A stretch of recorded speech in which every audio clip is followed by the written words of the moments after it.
Setiap dari kita pasti pernah merasa malas. Ada kalanya tubuh terasa berat, pikiran enggan bergerak, dan hari-hari terlewati tanpa semangat. Dalam budaya modern yang dipenuhi distraksi dan kemudahan instan, kemalasan menjadi tantangan yang tampak kecil namun membawa dampak besar. Ia menggerogoti potensi, mencuri waktu, dan menjauhkan kita dari kebahagiaan sejati yang seharusnya kita jalani. Namun, dalam ajaran Buddha, kemalasan bukan sekadar kelemahan pribadi, ia adalah rintangan batin, penghalang dalam perjalanan menuju pencerahan. Buddha tidak menyalahkan mereka yang malas, tapi justru mengajak untuk mengenali akar-akar kemalasan dengan jernih dan welas asih. Karena sesungguhnya, memahami diri adalah awal dari transformasi sejati. Dalam Dhammapada, dikatakan, orang yang lamban dan malas, yang tidak bersemangat sewaktu kesempatan baik muncul, akan menyesal di kemudian hari, seperti seseorang yang kehilangan keuntungan. Kalimat ini bukan untuk menakut-nakuti, tapi untuk menggugah, betapa berharganya waktu dan kesadaran dalam hidup ini. Dan betapa kemalasan sering menjadi pencuri sunyi yang menghapus peluang demi peluang. Pada momen ini, Rakit Tua akan mengajak Anda melihat kemalasan bukan sebagai musuh, tapi sebagai cermin. Dari cermin itu, kita belajar mengenal diri, memahami penyebabnya, dan perlahan menumbuhkan semangat baru. Bukan dengan paksaan, tapi dengan kebijaksanaan. Bukan dengan menyalahkan, tapi dengan membebaskan diri dari belenggu yang tak terlihat. Mari kita telusuri pemahaman yang sangat berharga ini, dan tanpa berlama-lama ayo langsung saja kita mulai. 5 cara mengatasi kemalasan. Pertama, menyadari penyebab kemalasan. Cobalah berhenti sejenak, dan tarik napas penuh kesadaran. Dalam tradisi Buddha, kita diajak untuk mengembangkan perhatian penuh atas apa yang sedang menggerogoti semangat kita. Alih-alih langsung menekan atau menolak rasa malas, perhatikan bagaimana tubuh dan pikiran Anda merespons hari ini. Apakah otot terasa tegang dan pegal, atau sebaliknya enggan bergerak? Perhatian penuh menuntun kita untuk hadir sepenuhnya dengan gejala-gejala yang muncul, tanpa menambah beban penilaian baik atau buruk. Setelah memusatkan perhatian, ajukan pertanyaan lembut pada diri sendiri, apa yang sebenarnya membuatku enggan memulai hari ini? Terkadang, kemalasan adalah sinyal dari kelelahan fisik yang tak tertangani, tubuh menjerit minta istirahat. Di lain waktu, ia muncul dari pikiran yang kalut, terombang-ambing oleh hayalan masa lalu atau kekhawatiran masa depan. Dengan memetakan akar-akar ini, kita tidak lagi menjadi korban keadaan, melainkan sahabat diri yang peduli dan penuh kasih. Lebih dalam lagi, kemalasan sering menyingkap luka batin yang terbungkus ego. Mungkin ada keraguan diri atau rasa malu atas kegagalan, yang kemudian kita bungkus dengan penundaan. Dalam Sutta Pitaka, Buddha mengingatkan bahwa kondisi batin yang tak harmonis, termasuk kebencian, keraguan, dan lenyapnya semangat, merupakan salah satu penghalang menuju kebebasan sejati. Mengakui kelemahan hati ini adalah langkah berani menuju penyembuhan. Dengan kehadiran penuh, perhatikan pula cerita batin yang Anda ceritakan pada diri sendiri. Apakah Anda menancapkan keyakinan bahwa aku tidak mampu atau nanti saja? Perkataan batin inilah yang memupuk benih kemalasan dan menutup jalan menuju aksi. Buddha mengajarkan bahwa pikiran adalah taman. Jika kita membiarkan benih negatif tumbuh tanpa disadari, maka ia akan mengambil alih. Namun jika kita menengok dengan kasih, memberi asupan kesadaran, maka benih positif seperti semangat, keyakinan, harapan, dapat tumbuh menggantikan. Akhirnya, menyadari penyebab kemalasan bukan tujuan akhir, melainkan langkah pembebasan. Ketika Anda mulai mengenali pola kelelahan, kebosanan, atau luka batin, maka kekuatan untuk memilih bangkit kembali pun lahir. Seperti awan gelap yang surut saat matahari bersinar, pandangan jernihlah yang akan mengusir rasa malas. Dari sana, Anda dapat menapaki jalan tengah dengan keberanian dan kasih pada diri sendiri, jalan yang membawa pada kebebasan sejati dan kebahagiaan abadi.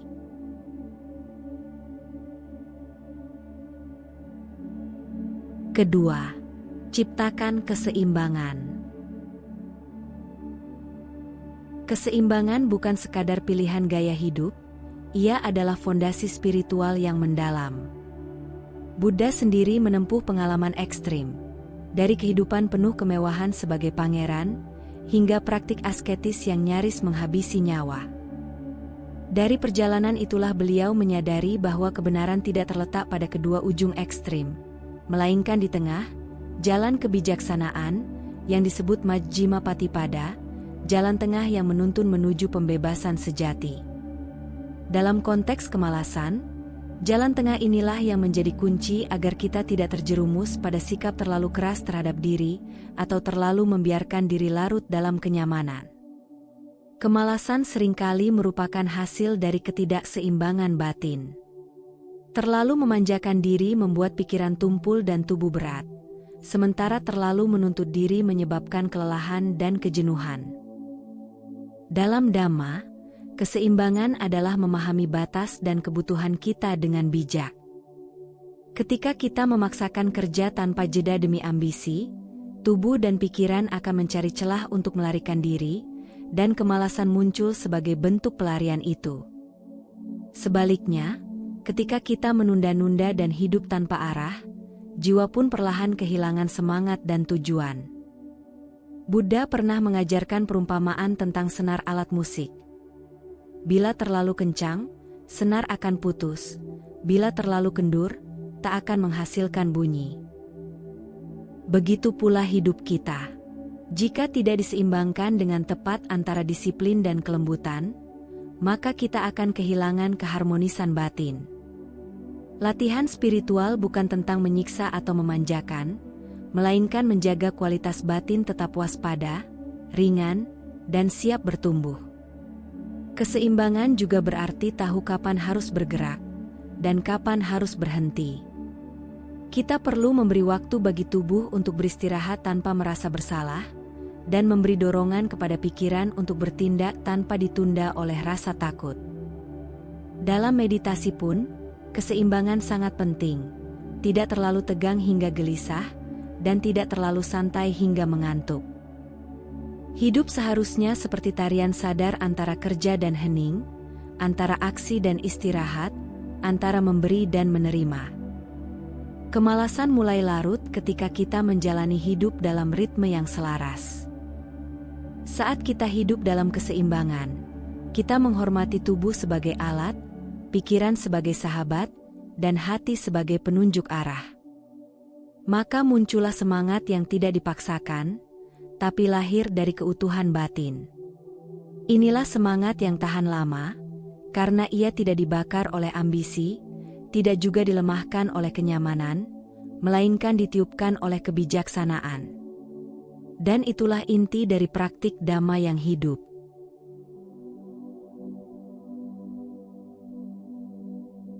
Ketiga, pilih lingkungan yang mendukung. Sadari bahwa batin kita ibarat kain putih yang mudah ternoda oleh warna sekitarnya. Dalam kitab Vinaya Pitaka, Buddha menegaskan agar para bhikkhu memilih tempat tinggal yang tenang, jauh dari hingar-bingar dunia, tempat yang tidak membangkitkan kemalasan atau distraksi. Begitu pula kita, lingkungan yang kita pilih akan memengaruhi niat, kata, dan tindakan. Jika dikelilingi keramaian yang kacau atau kebiasaan menunda, lama-kelamaan hati kita ikut terpengaruh, seolah ditarik oleh arus tak terlihat. Kedua, ingatlah pada konsep Sangha, komunitas praktisi yang bersama-sama menapaki jalan Dhamma. Dalam pertemuan Sagha, semangat kolektif lahir dari tekad bersama, semangat seseorang menular kepada yang lain. Carilah sahabat Dhamma yang tekun bermeditasi, rutin berdiskusi ajaran, atau sekadar saling mengingatkan untuk bangun pagi. Kehadiran teman-teman spiritual ini tidak hanya memotivasi secara praktis, tetapi juga menyalakan api kebajikan dalam hati kita. Ketiga, bijaklah dalam menata ruang fisik. Lingkungan yang mendukung tidak selalu harus tempat suci atau vihara. Bisa berupa sudut kamar yang rapi, sudut taman yang hijau, atau sudut kedai kopi yang tenang. Bersihkan debu, atur benda dengan minimalis, dan tambahkan elemen yang membangkitkan ketenangan, lilin aroma lembut, tanaman hias, atau bunyi air kecil dari dekorasi. Setiap detail sederhana itu mengundang kesadaran hadir, mengurangi godaan menunda, dan menumbuhkan semangat melakukan kebaikan. Keempat, pilihlah asupan spiritual yang memperkaya batin. Selain komunitas, aktiflah mengikuti kelas Dhamma, mendengarkan ceramah, atau membaca teks-teks ajaran asli.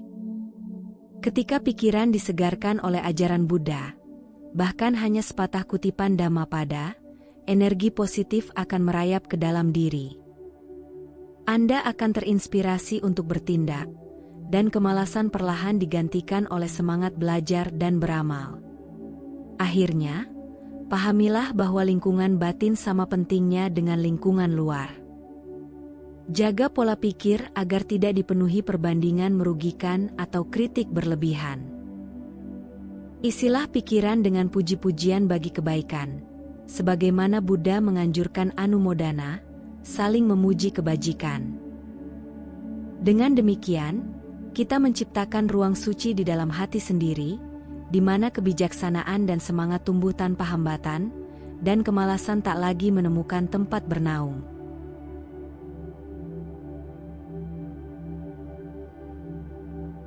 Keempat, ingat pada tujuan. Dalam ajaran Buddha, hidup tanpa tujuan diibaratkan seperti perahu tanpa arah di tengah lautan luas, terombang-ambing, tak tentu arah, dan mudah terseret arus kemana saja. Maka, memiliki tujuan yang benar adalah landasan penting untuk membangkitkan semangat hidup. Tanpa arah yang jelas, kita akan mudah larut dalam kenyamanan sesaat, menunda pekerjaan yang bermakna, dan perlahan-lahan terperangkap dalam kemalasan yang tak kita sadari. Oleh karena itu, bertanyalah dengan jujur pada diri sendiri. Apa yang sedang aku jalani? Untuk apa aku bangun setiap pagi? Tujuan hidup menurut Dhamma bukan sekadar keberhasilan materi, gelar, atau pujian duniawi. Lebih dari itu, tujuan sejati adalah pembebasan batin dari penderitaan, pencapaian kedamaian sejati, dan pengembangan kebijaksanaan dalam menjalani hidup ini. Buddha mengajarkan bahwa jalan menuju nibbana dimulai dengan tekad yang benar, yaitu keinginan yang bersih dan murni untuk bertumbuh, bukan nafsu yang membelenggu. Ketika kita kembali terhubung dengan tujuan luhur ini, maka setiap langkah, sekecil apapun, menjadi bagian dari perjalanan agung. Dalam kehidupan sehari-hari, mengingat tujuan bisa menjadi jangkar yang menstabilkan batin saat malas datang menyapa. Saat tubuh enggan bergerak dan pikiran mulai mencari-cari alasan untuk menunda, cobalah hening sejenak dan bayangkan kebebasan yang akan lahir dari tindakan kita hari ini. Bisa jadi itu hanya langkah kecil, seperti membersihkan ruang meditasi, membaca satu paragraf kitab suci, atau menolong orang lain, namun semua itu adalah benih-benih kebaikan yang menguatkan langkah menuju pencerahan. Buddha sendiri menunjukkan betapa kuatnya tujuan batin mampu menaklukkan segala rintangan. Beliau meninggalkan istana bukan karena kebencian pada dunia, tetapi karena keyakinan mendalam bahwa hidup memiliki makna yang lebih besar daripada sekadar kenikmatan indrawi. Tekad yang kuat membuatnya bertahan dalam ujian berat, hingga akhirnya tercerahkan. Dari teladan ini, Kita belajar bahwa bila tujuan kita cukup jelas dan luhur, maka semangat akan datang bukan karena dipaksa, melainkan karena tertarik oleh kekuatan cinta pada kebenaran. Maka, jadikanlah tujuan hidup sebagai cahaya di tengah kegelapan kemalasan. Tulis niat baikmu, ucapkan dalam hati setiap pagi, atau renungkan sebelum tidur. Biarkan tujuan itu menjadi obor kecil yang terus menyala di relung batin, menuntun langkahmu melewati kabut keraguan dan lelah. Dengan arah yang jelas dan niat yang kuat, kemalasan akan melemah, dan semangat hidupmu akan tumbuh, bukan dari ambisi kosong, tapi dari cinta sejati untuk hidup yang bermakna.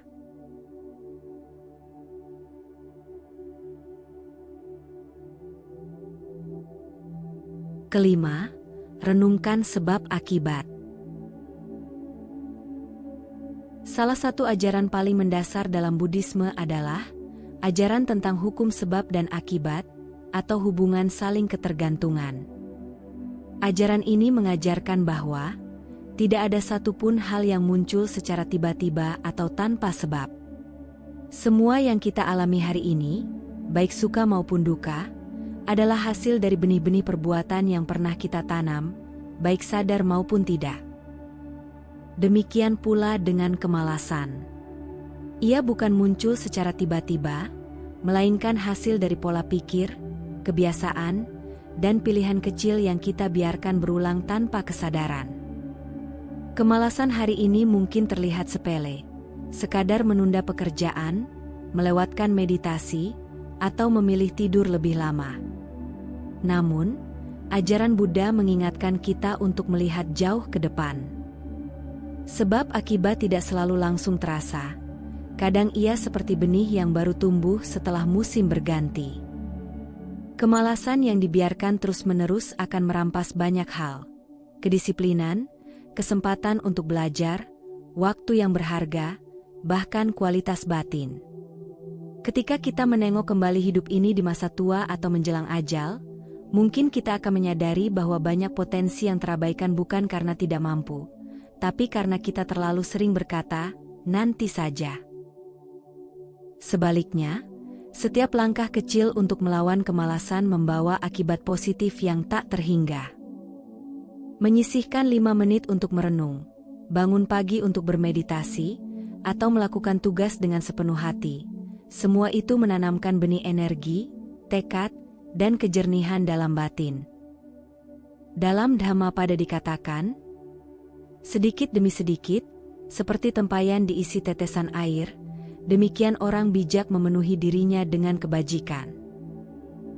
Artinya, tindakan kecil yang konsisten akan melahirkan kekuatan besar. Dengan merenungkan sebab akibat, kita belajar bertanggung jawab atas hidup ini. Kita tidak lagi menjadi korban kemalasan atau kebiasaan buruk, melainkan menjadi penenun takdir kita sendiri. Buddha mengajarkan bahwa karma bukanlah sistem hukuman, melainkan hukum pembelajaran. Jika hari ini kita memilih bertindak bijak, maka masa depan akan membawa kedamaian. Jika hari ini kita memilih bermalas-malasan, maka kita sedang menabur benih penderitaan yang mungkin baru kita tangisi di kemudian hari.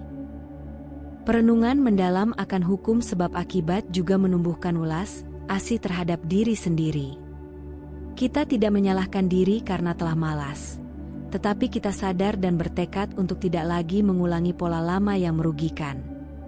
Kita belajar mencintai diri dengan cara yang benar, yaitu dengan tidak membiarkan diri larut dalam hal-hal yang melemahkan batin. Karena sesungguhnya, bentuk cinta tertinggi kepada diri sendiri adalah dengan menciptakan kondisi yang membawa kebebasan dan kebahagiaan sejati. Maka, sebelum memilih untuk menunda, bermalas-malasan, atau membiarkan hari berlalu tanpa makna, tariklah napas dalam-dalam dan renungkan. Apa akibat dari tindakanku ini? Kesadaran seperti ini adalah cahaya batin yang menjaga kita tetap terjaga, tetap berjalan, dan tetap hidup sepenuh hati. Hidup ini adalah ladang sebab akibat yang luas, dan kita adalah petani kebijaksanaan yang memilih, setiap hari, benih mana yang akan ditanam. Kemalasan bukan musuh yang harus dibenci, melainkan guru yang perlu dipahami. Ia hadir membawa pesan bahwa ada bagian dalam hidup kita yang belum selaras. Ia menunjukkan bahwa mungkin kita kehilangan arah, keseimbangan, atau makna. Dan justru dari sanalah kita bisa tumbuh dan menemukan kembali semangat sejati. Buddha tidak mengajarkan kehidupan yang serba cepat dan sibuk, tapi kehidupan yang sadar dan penuh tekad. Mengatasi kemalasan bukan berarti menjadi manusia superproduktif tanpa henti, tapi menjadi pribadi yang tahu kapan harus bertindak dan kapan harus hening, tanpa membuang waktu dalam kelalaian.